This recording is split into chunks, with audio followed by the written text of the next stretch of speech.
Did you know that we have Hitler to thank for Mamma Mia, or that 9/11 led to 50 Shades of Grey? These events are called the butterfly effect. The idea that even the slightest change in the starting point can lead to greatly different outcomes. My name is Sophie Rumsby, and this is Seemingly Random Events. This episode is about how the King's Speech therapist caused the phone hacking scandal.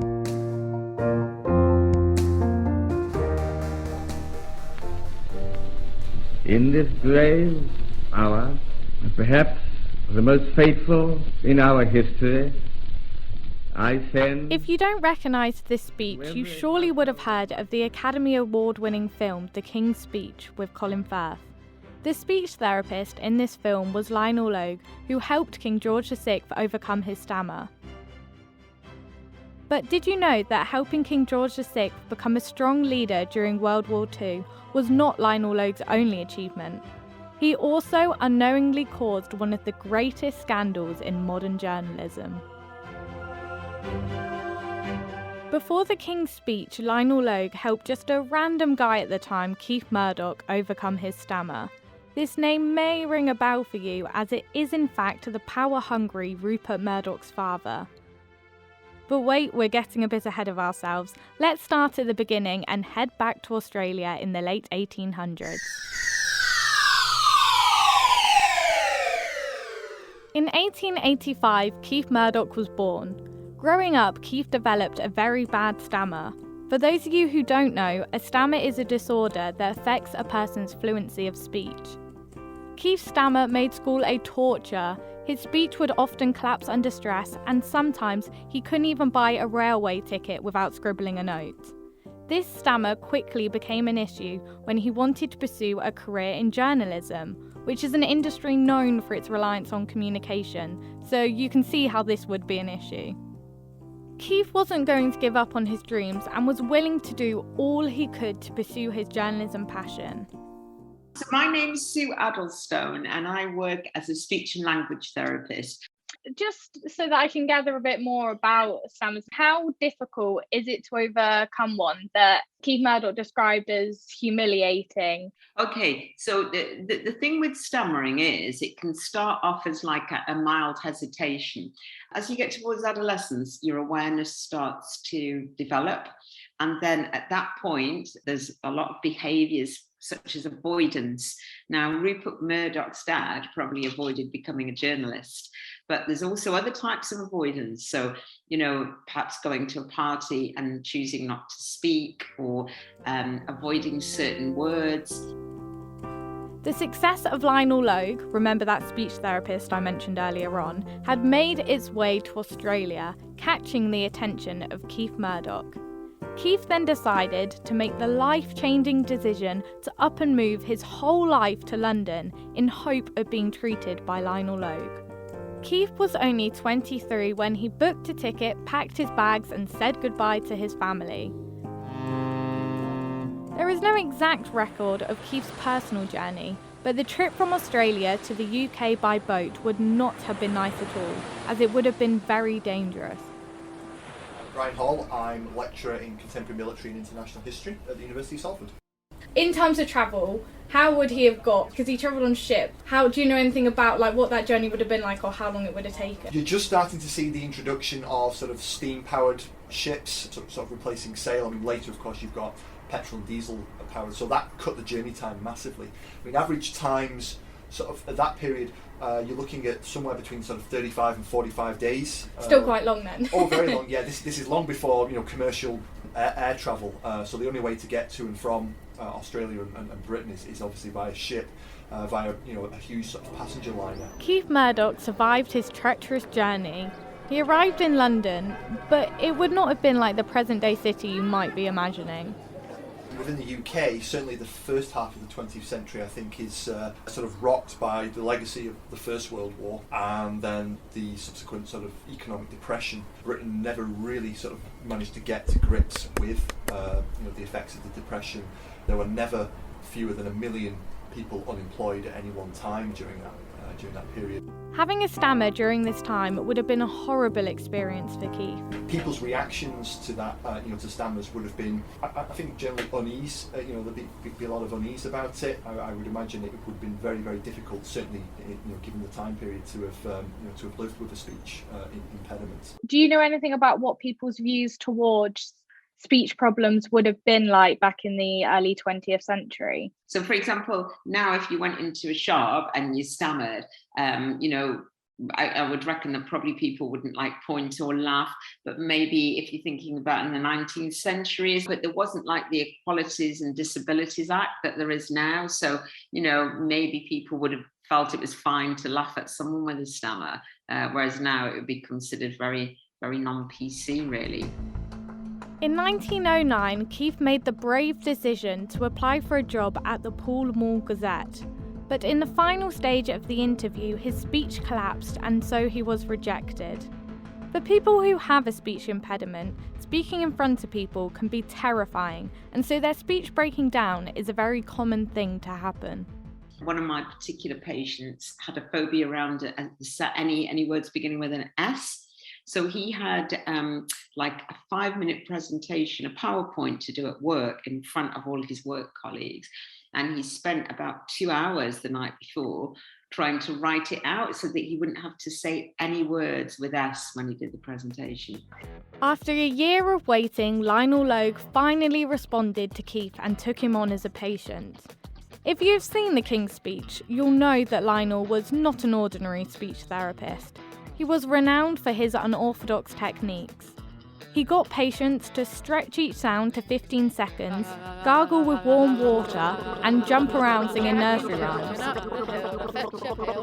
While these techniques sound incredibly obscure, and I can't lie, a bit weird, they proved highly successful.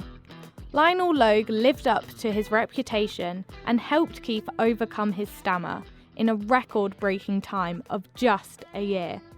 Keith was over the moon and was more enthusiastic than ever about starting a journalism career.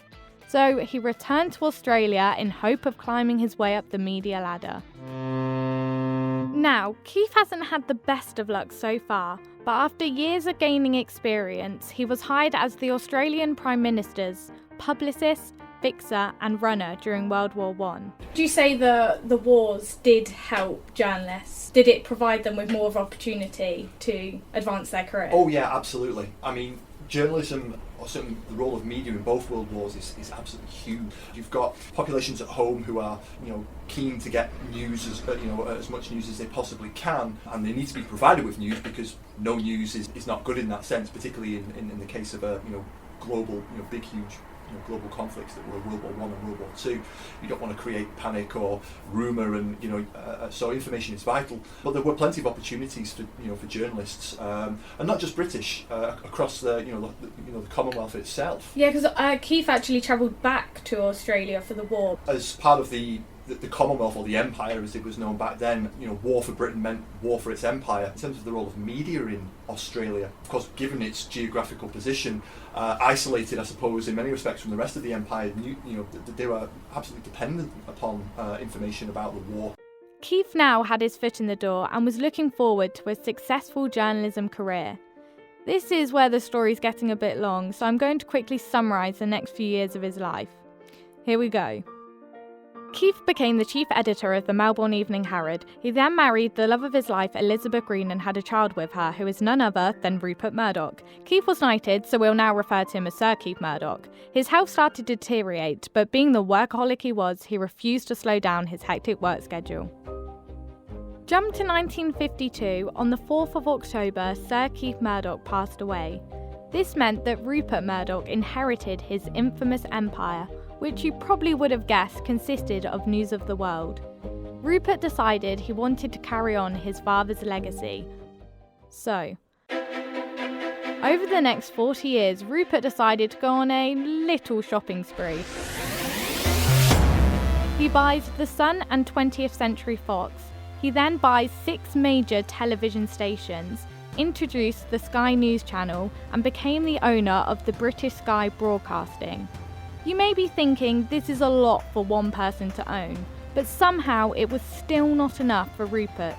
so he decided to create the almighty Fox News.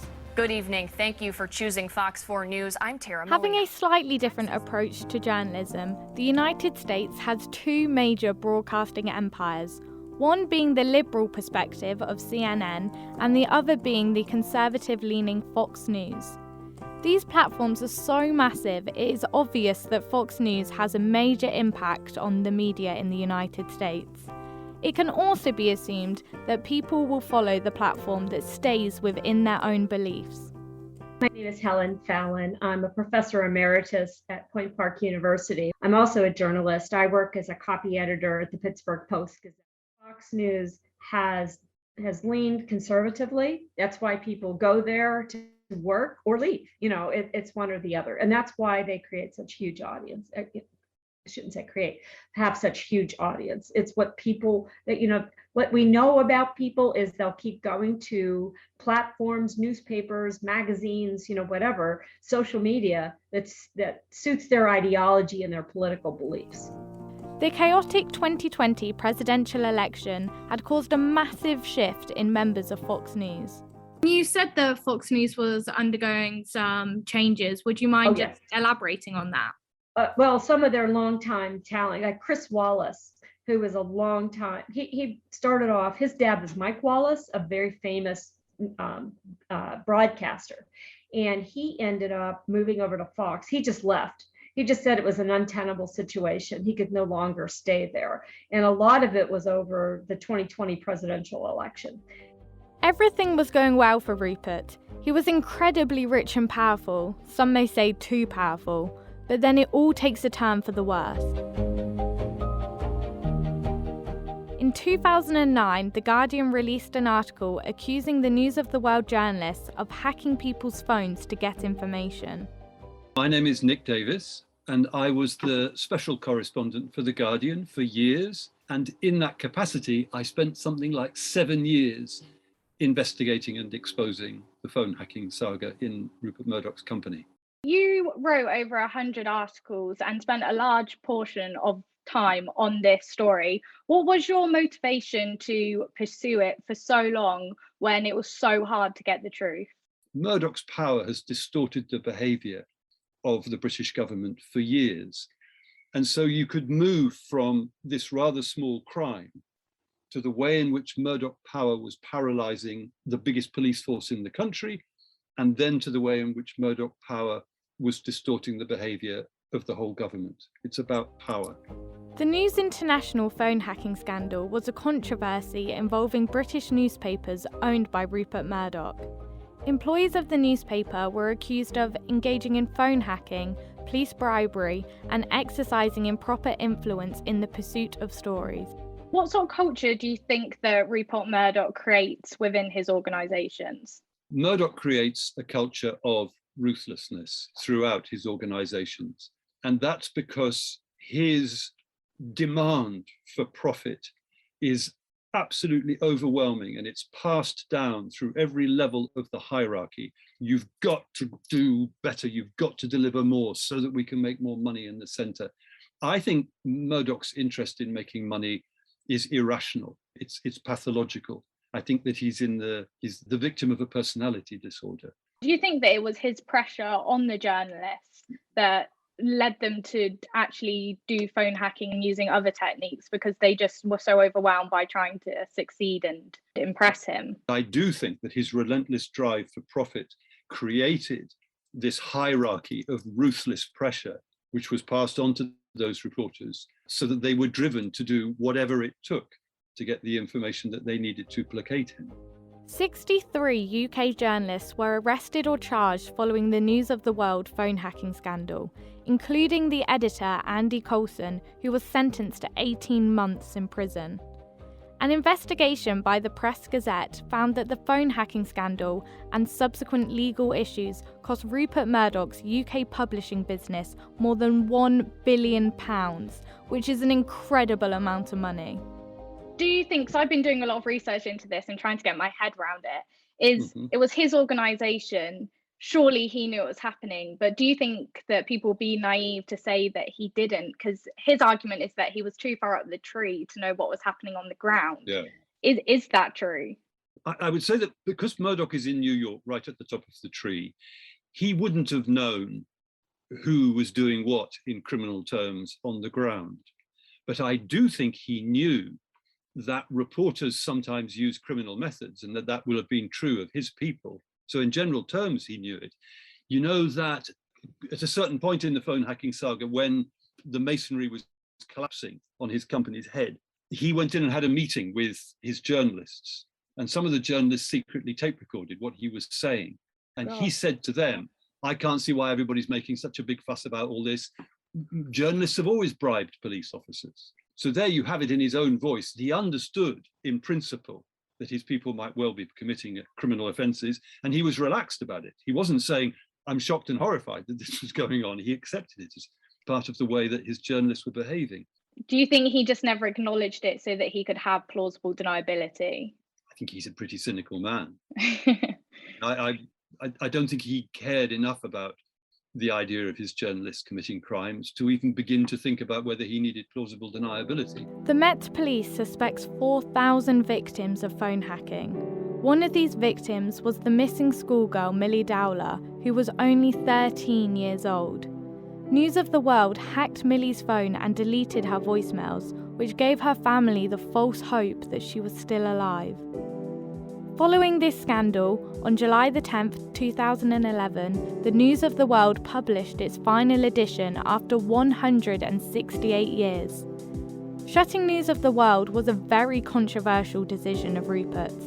There were roughly 200 people working for the organisation at the time, and probably only a dozen were involved in the conspiracy to intercept voicemail messages. But all of them lost their jobs. How do you think that the phone hacking scandal affected people's trust in the journalism profession, or just generally the industry as a whole? You see, the awful thing is that the reputation of British tabloid newspapers is so bad that whether you're talking about the ordinary people who read the papers, or people in the power elite whose lives are described and sometimes ruined in the newspapers, everybody knows that they're not a reliable source of information, and that some of the journalists who work there are really disgusting, horrible people. There was nothing new about that. I mean, clearly, in the end, the hacking saga had an impact because we had a great deal of detail and a whole lot of factors came together. But actually, I don't know that people were that shocked. It was more like a confirmation of the worst things that everybody already believed about them and still believe about them. You referred to Rupert Murdoch as being one of the top 10 worst people since 1945 because of the damage he did. Could you just expand on what sort of damage he has caused to our society? His news organization has worked very hard at denial of climate change, which is the greatest threat faced by our species.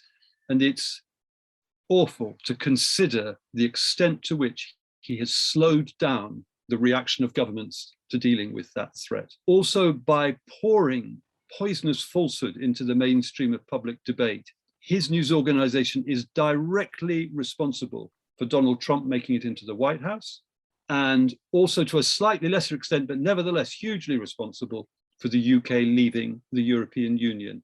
Both those two catastrophic political events floated into reality on a stream of falsehood. And just to link it back to the butterfly effect, were you aware of Rupert Murdoch's dad and how he became such a prominent publisher?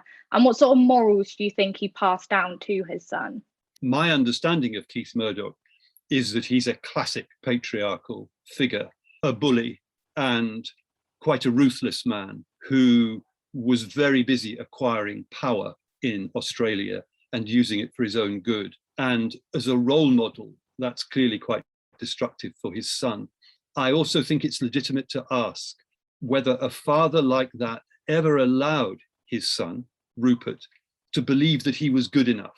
It seems to me that it is possible that the young Rupert grew up feeling that he wasn't good enough to earn his father's approval, and that may be the source of this unstoppable need to acquire more and more money, as if to prove to his father that he really is good enough. And of course, he can never reach the point where he is satisfied that he is good enough because Sir Keith is dead and can't tell him, whoa, enough, stop.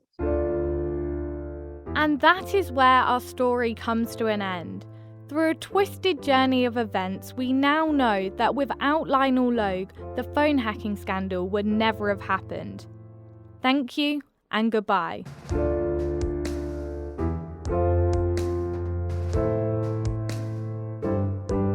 On next week's episode, we'll discuss how the events of 9/11 led to the book 50 Shades of Grey to be written. I am Sophie Rumsby, and thank you for listening to Seemingly Random Events.